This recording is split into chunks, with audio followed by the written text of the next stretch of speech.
Hello and welcome back to the Second Take Podcast. My name is Calvin Williams. I'm here with my co-host Marco Rogers, and today we have a nice little episode recapping last week's exciting matchups, as well as predicting the upcoming week in both college football and the NFL. So Marco, can you get us started us off with college football Week 6 recap from last week?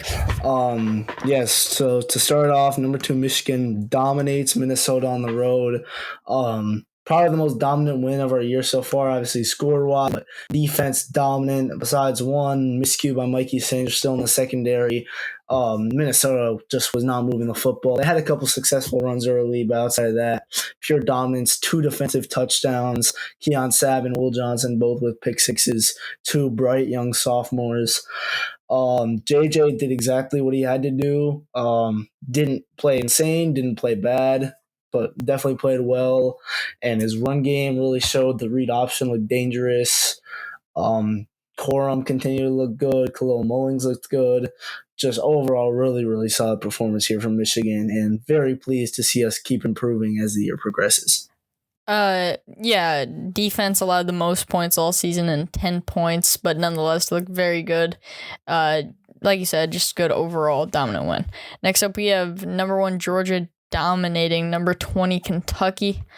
Just a really good win for Georgia. They were definitely getting some doubts. I know Marco, this was Marco's upset pick, and he's 0-6 right now, so he knew Georgia was going to win. So Georgia gets a 51-13 victory. Kentucky really just wasn't good in this game, and Georgia finally getting a dominant win after a couple games where people really started to question their number 1 spot. It was really big for them to get this one here. Marco. Yeah, Georgia showed who they are this year. Carson Beck looks like he might even be better than that. 20 for 35, 400 yards, 4 touchdowns on a pick. Brock Bowers, probably the best non-quarterback in college football, in my opinion. The run game still hasn't really gotten going, but they're able to manage Ray Davis in that Kentucky run game. Devin Leary's not that good a quarterback. And yeah, Georgia, similar to last year, sort of a couple interesting games early. People question them. Then they just have a week where they dominate a decent opponent. Then they just turn it on the rest of the year and did not play a competitive game. Hopefully, it's not the same this year, but it's looking like it might be. And with a really weak schedule going down the line, we won't really see them get tested until December. Yeah, especially with the SEC looking much weaker than it has in previous years. Georgia might just glide on in to the college football playoff. Next up, the Red River rivalry. Number 12 Oklahoma wins it against number 3 Texas. This was such an awesome game. Oklahoma gets it done 34-30. Dylan Gabriel, a phenomenal game, both in the air and on the ground. 15 incompletions out of the air, not terrible, not great, but mainly his rushing performance was what impressed me the most. 113 yards on 14 carries and a touchdown, so just phenomenal from him. And with Texas, Quinn Ewers played pretty well other than the 2 picks he threw. He was 31 for 37, 346 yards and a touchdown. You see those stats, you think that team's winning every game, but when you tack on those 2 picks, that really cost them. Oklahoma gets it done here. An absolute legacy drive for Dylan Gabriel, and just phenomenal game. Marco? Yeah, Dylan Gabriel really showed that he is a Heisman contender in this game. Oklahoma really dominated most of it, but late Texas came back with the late Brooks touchdown. He's a great running back, by the way. But, Dylan Gabriel, he's that guy. Jahil Farouk, he is a absolute beast of a receiver. And Oklahoma's defense definitely bended a lot, but they certainly not break. Had a goal line stand, had a pick in the red zone. Got a touchdown. Got a pick earlier in the drive, which led to a touchdown. This defense certainly wasn't good this game, but they made some huge plays, and those huge plays were the reason why they won. Gabriel, just absolute dog, and huge win for Oklahoma. They are legitimate playoff contenders. Just absolutely phenomenal game.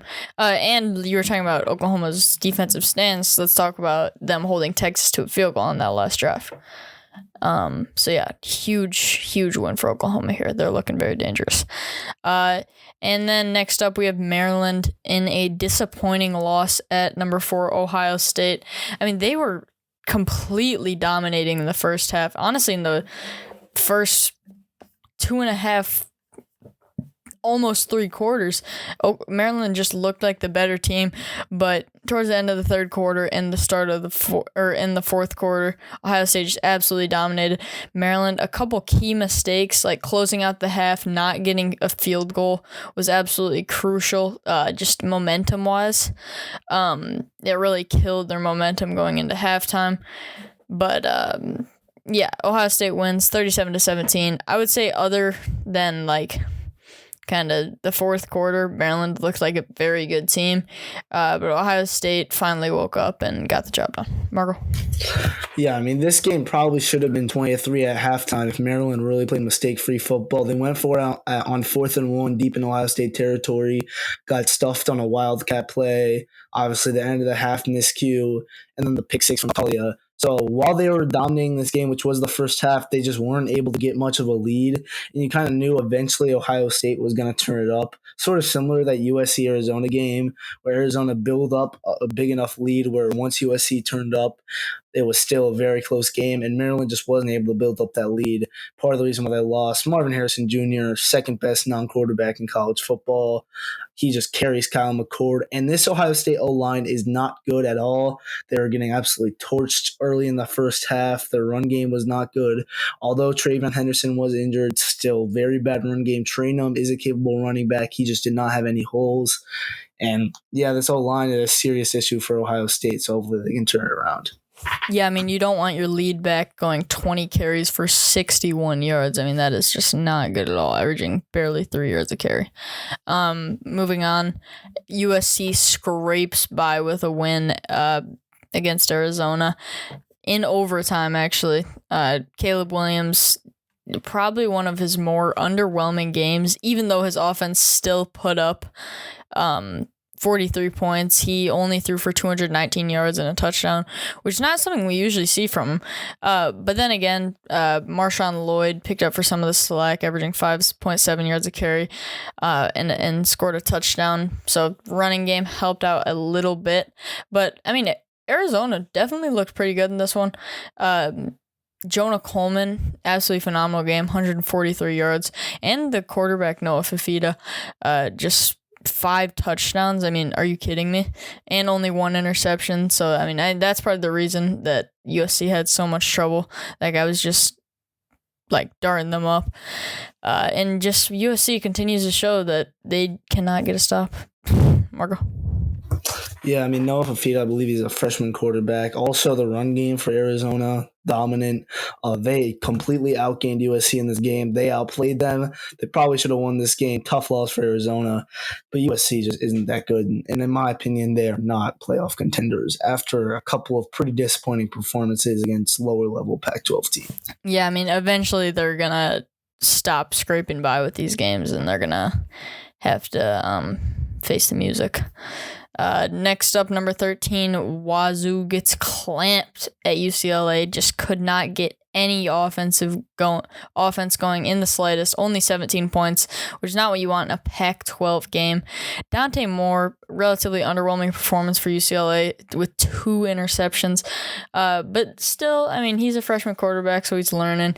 But Carson Steele picked up for that slack on the ground game. So great win for UCLA. Defense continuing to excel.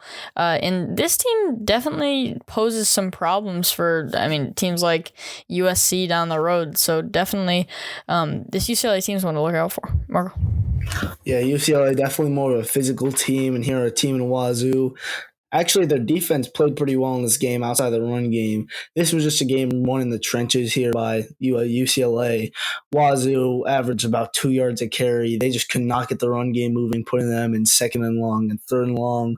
And Cam Ward, UCLA kind of knew they were going to pass, drop back into deep coverage, and they were still getting pressure despite that dropping back deep in the coverage. Cam Ward was pretty much hopeless. Obviously, he still played a bad game, but no one was getting open. No one was protecting. And this was just a very disappointing loss for a maybe dark horse playoff hopeful Wazoo. Yeah, I mean, just absolutely crushing any dreams that Washington State may have had. Next up, Louisville hands Notre Dame their second loss of the season, 33-20. Not only proving that they should be higher up in the rankings at a 6-0 record now, but also proving that further proving that Ohio State is really not all that they're hyped up to be. I mean, Ohio State won this game at the last second, and Louisville winning by 2 possessions, a very good win here. Sam Hartman just threw 3 interceptions. And the thing with this guy, Sam Hartman, is that he'll make this incredible, like, perfectly led throw to a receiver. But also make just some crucial mistakes. Like 3 interceptions just cannot be something that you have from a veteran quarterback. So Notre Dame definitely an underwhelming performance and are now completely out of playoff contention. Marco? Yeah, Louisville was actually my dark horse New Year's Six contender coming into the year. They're definitely living up to that. Jack Plummer did not have to do much, but Jawar Jordan just completely dominated this Notre Dame defense. They had no hope. Game 1 in the trenches here by Louisville. Bad play calling from Notre Dame on 3rd and short led to them getting stopped like 5 times on 3rd and less than 3. And Louisville just won this game in the trenches, and they completely dominated. Yeah. Super good one for Louisville there. Next up, we have number 23 LSU winning in a high-scoring battle against number 21 Missouri. Marco, you can take that one. This was the easiest over of all time for sports bettors. 2 bad defenses, 2 great offenses. Brady Cook played well. Those 2 picks really cost him. Jaden Daniels is a actual Heisman contender, although his team's bad. I think he is a top 5 quarterback in college football. That dude's an absolute dog. Malik Neighbors is a dog. And that Missouri receiver, Luther Burden, one of the best receivers in college football, not really heard of coming into the year. He had 150 yards here. I believe he's over 500 yards and maybe over 600 on the year. He is an absolute beast. Yeah, I mean, Missouri's not a bad team at all. I mean, disappointing loss here.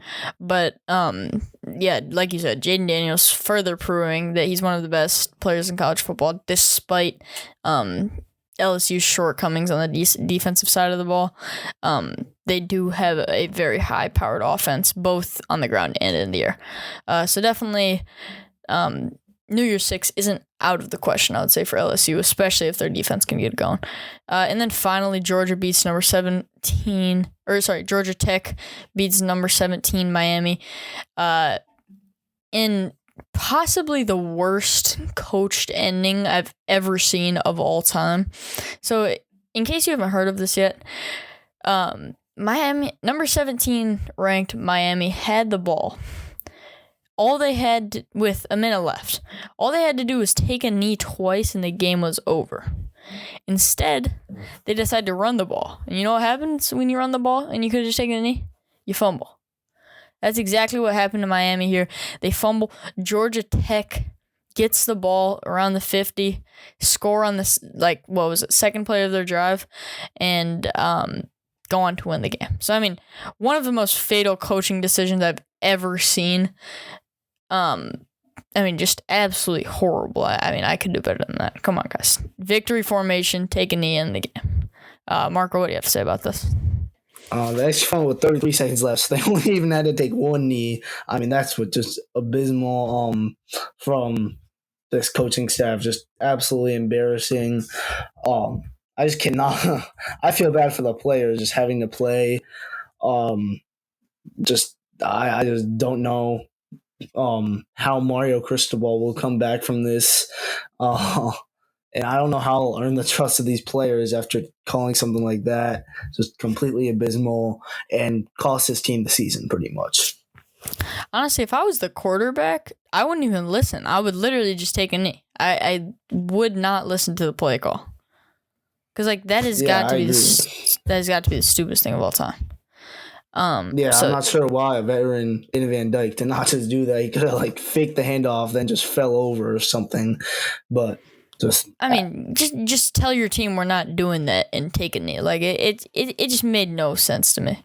All right, moving on to the NFL. we're gonna not to the NFL, to the college football playoff predictions. We're gonna breeze right through these. Nothing more to say than to predict them. So Marco, take it away. Number one, I have Georgia. Easy schedule. They're not going to lose to Bama in the SEC championship. Easy number one. Number two, Michigan. I don't think we lose for the rest of the year. Number three, Texas. I think they do not lose for the remainder of the year, and I think they beat Oklahoma in that Big 12 championship, earning themselves the 3 seed. Number four, Washington. I think they'll probably drop a game down the stretch against a very good team, whether it's USC or Oregon, but I think they win the Pac-12 championship, finish 12-1, and earn that number 4 spot. And at 5, I have Oklahoma. I think they go 12-1, but lose to Texas in the Big 12 championship. And at 6, I have Florida State. I think they'll go 12-1, maybe undefeated in the regular season, and then gets maybe like upset in the ACC championship. I just don't think that they're really a playoff contender. Yeah, nice list. Mine looks pretty similar. I have Georgia at the 1 and Michigan at the 2. For similar reasons. But then I actually have Oregon at the 3. I mean, they have a super tough schedule, but I think they went out. In Oklahoma at the 4, I think they also went out. But their slight deficit in strength of schedule is gonna not put them at I mean, those two are interchangeable. I mean, Oregon might drop 1 but be at 4, and Oklahoma might win out and be at 3. But for now, I'm putting Oklahoma at 4, Florida State at 5, and Washington at 6 because they dropped the game to Oregon. So, yeah. Marco, you got anything to say about that? Nope. Just pretty much comes down to the Oregon-Washington game this week and the Oklahoma-Texas Big 12 championship. Pretty much decide the 3 and 4 spots as long as Michigan and Georgia take care of business. Yep. Moving on to the NFL recap and predictions. Lions just absolutely dominate the Panthers. Phenomenal offensive performance. Huge one here for the Lions. Marco. Oh, yeah. Very good win against a bad team. Aiden Hutchinson keeps improving week by week. Good win. Next up, Niners dominate Cowboys. I think the Niners are the best team in the NFL by a wide margin. I think the Eagles are second, but I just think the Niners are too talented, and they just completely destroyed one of the best teams in the NFL in the Cowboys. I mean, it was just ridiculous and absolute domination. And did you see the copycat play from the Lions? The Lions ran that flea flicker play with the double laterals earlier in the day and then the pass to the tight end. And then the Niners ran the exact same play against the Cowboys. Both resulted in touchdowns. Pretty awesome stuff there. Yeah, pretty awesome. Next up, the Pats lose 34-0 to the Saints. Yeah, I think a lot has to happen with this franchise before they do anything again. I think we'll beat the Jets, probably go 2-15, and then get Caleb Williams, hopefully. Yeah, I mean, it's tank for Wemby time for the Pats. Next up, NFL predictions. Lions at the Buccaneers. Very big week here for the Lions. Baker Mayfield leading the Bucs better than most thought he would be doing. And the Lions, I mean, just looking like one of the most dangerous teams in the NFL, behind, of course, the Niners. I'm sticking with my Lions. I think they've been playing very good away. I mean, they beat the Chiefs in a nighttime game at Arrowhead. They beat the Packers in a nighttime game at Lambeau. So, I mean, they're absolutely acclimated to tough away environments, and they get the job done here. David Montgomery, another huge game. Marco? Yeah, I think the only problem is I don't think that David Montgomery has another huge game. This is a very good run defense, very good front seven here in Tampa Bay. I think a lot of pressure gets put on Jared Goff, who is playing very good this year. I think he makes a couple mistakes. This Tampa Bay defense capitalizes. I think the ball is in the hands of Baker Mayfield late. I don't think he does much with it, so I got the Lions winning. But definitely a little bit humbling here. Maybe lose by 3 just because of Tampa Bay miscues and not really having an elite quarterback. So give me the Lions here, but in a much closer game than they should play. Although the Buccaneers are a solid team, I mean, they're a bit of a fraudulent 3-1. Yeah, for sure. But the reason I said David Montgomery big game is just because I really believe in that Lions offensive line that has just been killing teams. I mean, that play action game and just the regular run game has been just huge. And that push that we've been getting is just absolutely monstrous. And then Pats at the Raiders. Marco, you want to take the hometown team? Hopefully the Pats lose. That's all I really have to say. Marco is absolutely in despair. Yeah, I'm going to take the Raiders too. Josh Jacobs is just going to absolutely run through this defense. And Mac Jones. I mean, Mac Jones is going to have trouble, but also Devontae Adams is going to kill the Patriots in the air just because, I mean, they have so many injuries in their secondary. And then moving on to our final segment, college football week 7 predictions. Marco, start us off with number 2 Michigan versus Indiana. By far the worst team on our schedule. Indiana barely won in triple overtime with Akron. Akron just lost to Northern Illinois by 50 last week. So that's sort of the level Indiana is on. However, Indiana can play very close with good teams. They only lost to 7 against Louisville. Louisville in recent weeks has proven to be elite. And they only lost by 20 to Ohio State, but that game probably should have been closer to 13. Like, they really had that game like within reach for 3 quarters. I don't think they'll do the same. It's rainy weather in Ann Arbor. However, their run defense sucks. I think JJ might have some trouble in the rain. Pretty good pass defense, but this team does not defend the run at a high level. They might stack the box and make JJ beat them. Therefore, he will. I think the only way Indiana wins is if Jerry Lucas has 8 kick return touchdowns, which he very well might do because he's one of the better kick returners in the country. But outside of that, Indiana's quarterback is just not good. More of a runner than a passer. He's a true freshman. They don't have good weapons. This team is just not good. Yeah, like you said, it's gonna take some miracle for Indiana to even keep this game close. And I think one of the ways, which is actually somewhat possible, is if JJ, like you said, struggles in the rain, but also like just a couple really bad fumbles, maybe some bad snaps result in like a scoop and score for Indiana. I think that could shift the momentum pretty early in the game. But aside from that, I think Michigan gets it done pretty handily. Moving on, number 10 USC at number 21 Notre Dame. Last week, if Notre Dame got the job done at Louisville, I would have said Notre Dame, but here I'm actually just going to take USC. Even though their defense is absolutely horrendous, Notre Dame just really hasn't looked good these past couple weeks, and I think Caleb Williams carries USC to another close win. Marco? Yeah, the problem with USC winning this game is the fact that Notre Dame is one of the best pass defenses in college football. They were able to shut down Marvin Harrison for a majority of that game. They have some elite cornerbacks. And it doesn't really how good you are at offense. You're going to put up a lot of points on USC. I think at home, night game at Notre Dame Stadium, I think Notre Dame gets it done.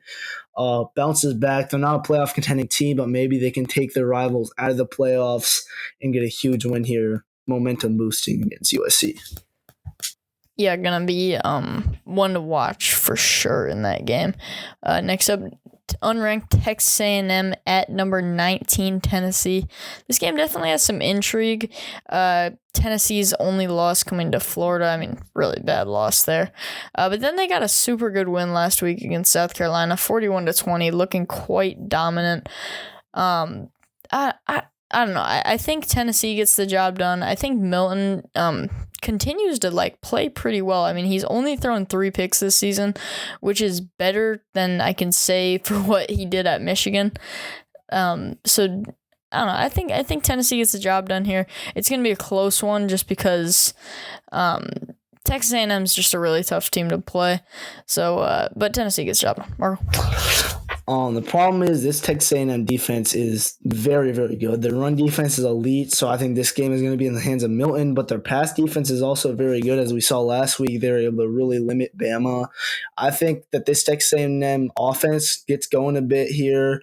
I think Weigman makes some big throws, and I think Texas A&M pulls off the upset. This is my upset prediction, and I think I can get my first upset prediction right this year. He says that every week. Next up, number 25 Miami at number 12 UNC. Miami, obviously a crucial mistake last week, costing them the game. They would be right up there in the rankings if they hadn't done that. I mean, even though it was a close game either way. I do have UNC here. I think Drake may, although he hasn't lived up to quite the expectations that people were expecting. He's still having a very good season, throwing for 1,600 yards already this season, which is ridiculous.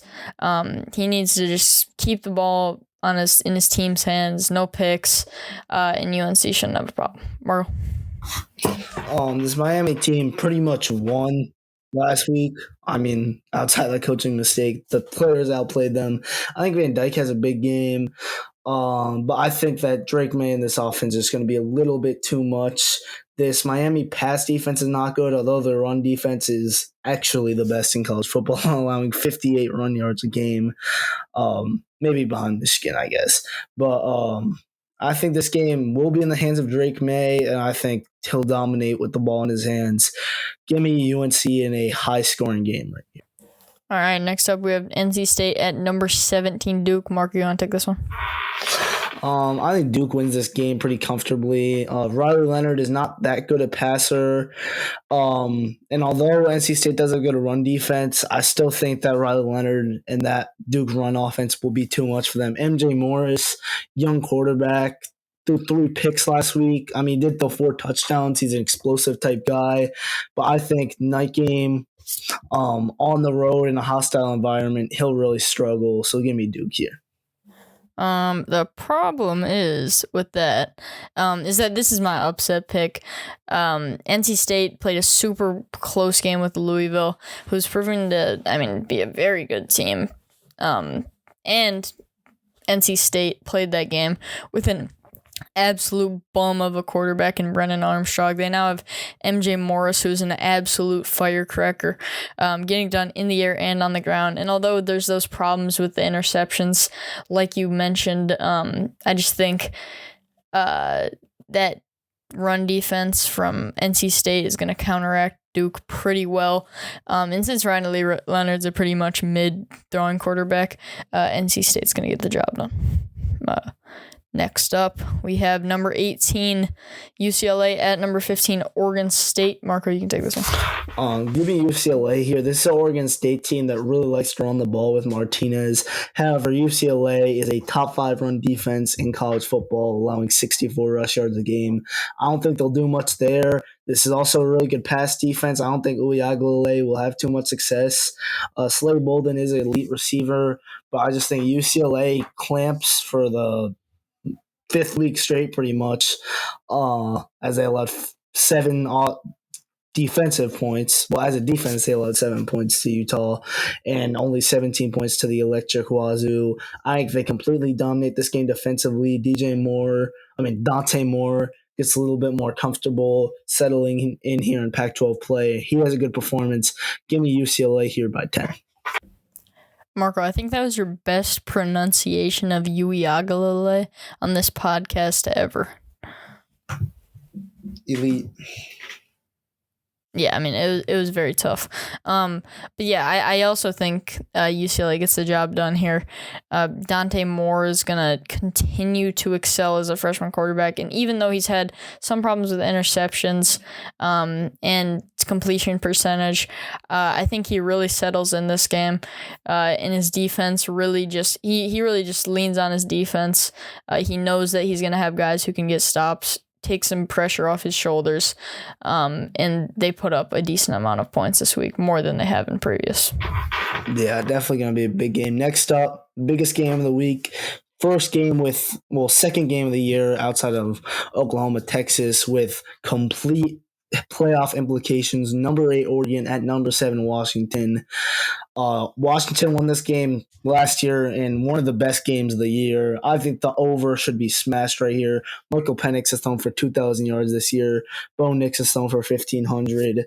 2 teams that are just going to pass the ball for over 400 yards, in my opinion.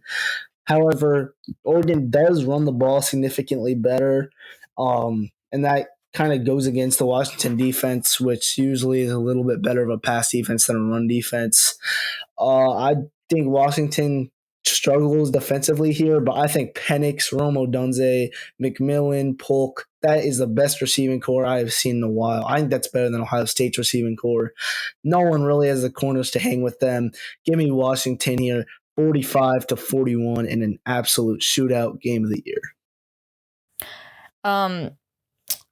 I'm going on the other side of this one. Give me the bodacious Bo Nix at quarterback, leading the Ducklings to a victory. Oregon just has literally the most pro-ready quarterback in college football. I said it once. I'm going to say it again. Bodacious Bo Nix is the most pro-ready quarterback in college football. The Washington Huskies are just going to have absolutely no answer for his bodaciousness. I mean, a 15-1 touchdown interception ratio is only paralleled by Michael Penix Jr. with 16-2. This is going to be an absolute shootout. I'm so excited to watch this game. But give me the Ducklings. Marco, you got anything else? Interesting how the most pro-ready quarterback in the bodacious Bo Nix is not on any of the mock drafts in the first round. Just something to think about. Marco, 3 words. In my opinion, you have hard of hearing. Lack of bodaciousness. No, he's incredibly bodacious.